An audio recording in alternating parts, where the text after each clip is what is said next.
I'm sure you can answer at least some of these questions. The first question I expect you all to get.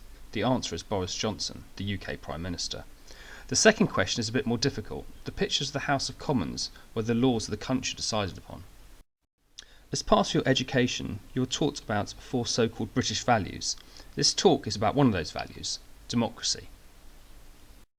Democracy literally means people power. Generally speaking, there are 2 main types of democracy. One type is direct democracy. In this system, people of a country decide the laws themselves. The most famous example of this is the ancient Greek city-state of Athens, where meetings would be held with thousands of people to choose new laws or decide if the country should go to war. However, Athens was not what many people would now think of as a democracy. While thousands met to run the country, women and slaves were not allowed to join in. This system of all people meeting to make the law doesn't work with large countries. That said, there are still some places in the world, such as Switzerland, where decisions for local areas are made in this way. Where all people meeting to discuss and decide on a law is one type of direct democracy, there are others. Sometimes the government asks everyone in a country to vote on a particular question. This is known as a referendum. For example, in 2016, the people of Britain were asked if they wanted to stay in the European Union. There have been votes on other things. In 2011, there was a referendum on changing the UK voting system, which, as you will understand later, can be seen as unfair. Another form of direct democracy is something called citizens' assemblies. This is where a small group of ordinary people, usually somewhere between 50 and 200, are chosen to decide on a particular question. While not everyone in the country gets to help make the decisions, those people that do are chosen carefully, so those of all ages, sexualities, ethnicities, incomes, wealth and areas are included. The main advantage of this approach is that people can get together to really learn about an issue before making a decision. Citizens' assemblies have been seen to be a great success where normal ways of sorting out problems don't work. So, one type of democracy, or people power, is where people directly make decisions themselves. The other type is indirect democracy, where people choose others to make decisions for them.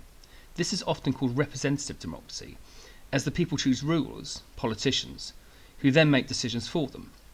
In doing this, politicians may work just doing what they know people want, or what they feel is best for them.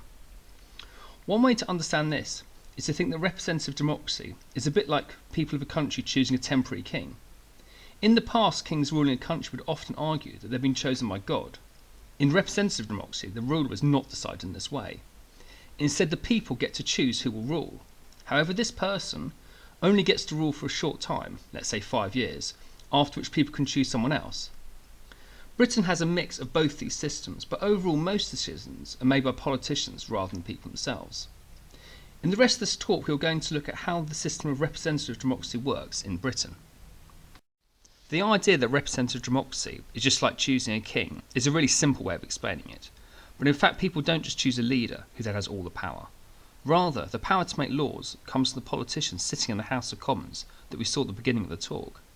If a new law is going to be passed, the majority of the 650 politicians there have to agree to it. The House of Commons is in a building called the Palace of Westminster by the River Thames in London.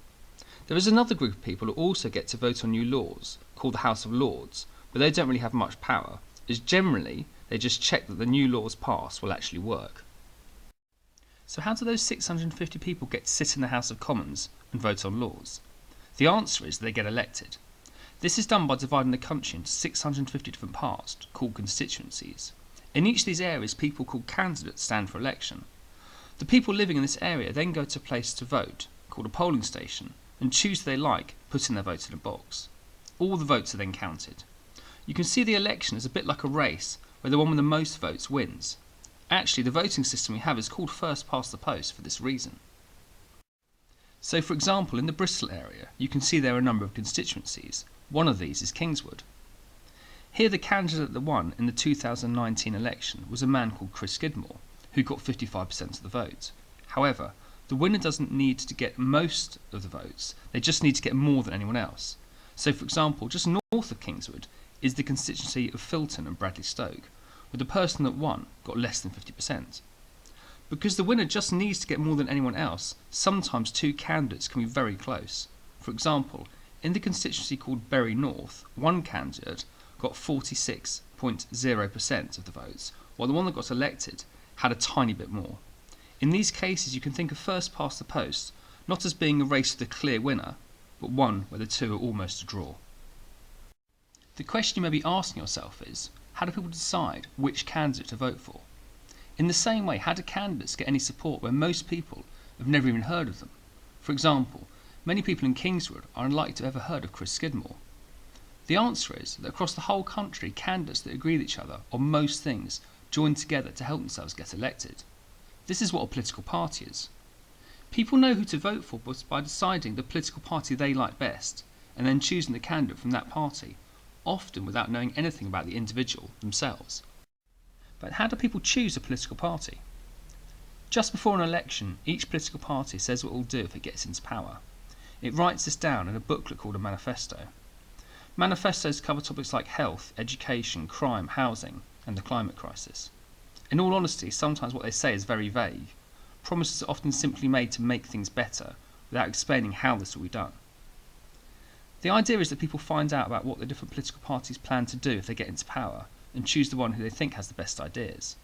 Some people may read the party's manifestos, but most find out about them through newspapers, radio, TV and social media. Also, party leaders hold debates where they each argue they have the best ideas. In practice, few people know in much detail what the different political parties plan to do, and so can't really decide in this way. Instead, voters often decide based on how much they like the party leader, and this is why TV debates can be so important. Also, people often decide by thinking about how the party in power has done. If they think it's done a good job, they vote for them again, but if they don't, they vote for another one. In the 2019 general election, people voted for candidates standing in their area, or more accurately, as we know, the parties they belong to. Those getting the most votes in their area would go and sit in the House of Commons in the Palace of Westminster to make the country's laws. None of the political parties got a majority of the votes. However, because of the way our voting system works, that we talked about earlier, the number of votes a party gets is not the same as the number of seats it gets in the House of Commons. Overall, the system tends to take votes from smaller parties and give it to larger ones. So, for example, the Green Party got 3% of the votes, but got a much smaller fraction of seats, only getting one person elected. 12% of the people voted for the Liberal Democrats, but they only got 2% of the seats. The Labour Party got about the same number of seats as votes. However, the big winner from the system was the Conservative Party, that despite getting less than half the votes, got well more than half the seats. While this system may seem unfair, it is often seen as a price worth paying, as it is thought that it produces a clear winning party who then has the power to rule the country well. Some of you may have spotted something in this talk that so far does not make sense. I've told you that in our democracy, people choose a leader that's a bit like a short-term king. Once elected, they have the power, at least until the next election. However, I've also said that the power to run the country and make laws is held by the people sitting in the House of Commons. Well, which is it? Is it the Prime Minister, Boris Johnson, who's in charge, or the people sitting in the House of Commons? The answer is that the Prime Minister is only powerful because most people in the House of Commons support them. If a Prime Minister can't get the support of the majority of the House of Commons, then they will generally not be in power for very long. So, for example, after the 2019 election, most people sitting in the House of Commons were Conservatives, who supported their leader, Boris Johnson. And for this reason, if he wants to get a new law passed, he can. So you can see the Prime Minister being a bit like one of those people in those trust exercises that fall backwards and depends on others to support them. Now, the Prime Minister can't run the country on his own. For this reason, he chooses about 20 people to help him. This group is known as the Cabinet. You can see a picture of Boris Johnson's cabinet here, all sitting around a table with their boss in the middle. Most of these people come from the same political party as him in the House of Commons, although some can be chosen from the House of Lords that we talked about earlier. Each of these people will have a different job to do. You have the Chancellor, who decides how the government's money is spent, the Home Secretary, who deals with police, prisons and immigration, the Defence Secretary, who works with the armed forces, as well as ministers running health, education and transport. As the Prime Minister chooses these people, every so often he swaps them around. On average, these people sit in their jobs for about 2 years before being moved on. Sometimes they are given different jobs to do, while other times their job is just taken off them and given to someone else. So what have we learned? That democracy means people power. There are two main types, direct and representative. Direct democracy is where the people of a country make decisions themselves. Representative democracy is where we choose politicians to make decisions for us. We also learned that the power to make new laws comes not directly from the Prime Minister, but instead from the House of Commons.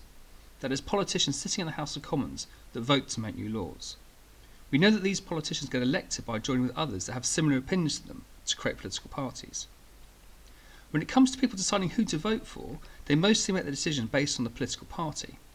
People decide what political party they like, partly by looking at what each one says it will do if it gets into power, but also by how much they like the leader, and how well they think the existing one in power is doing. We know that the leader of the party with the majority of seats in the House of Commons then becomes Prime Minister, who you can think of as our temporary king. They have power because they can rely on the support of the party to vote for what they want in the House of Commons. Also, the Prime Minister can't run the country on his own. They choose others to help them, called a cabinet. Then the Prime Minister and the cabinet run the country until time runs out, and another election is held, where the people must again choose who they want to have into power. Thank you for listening.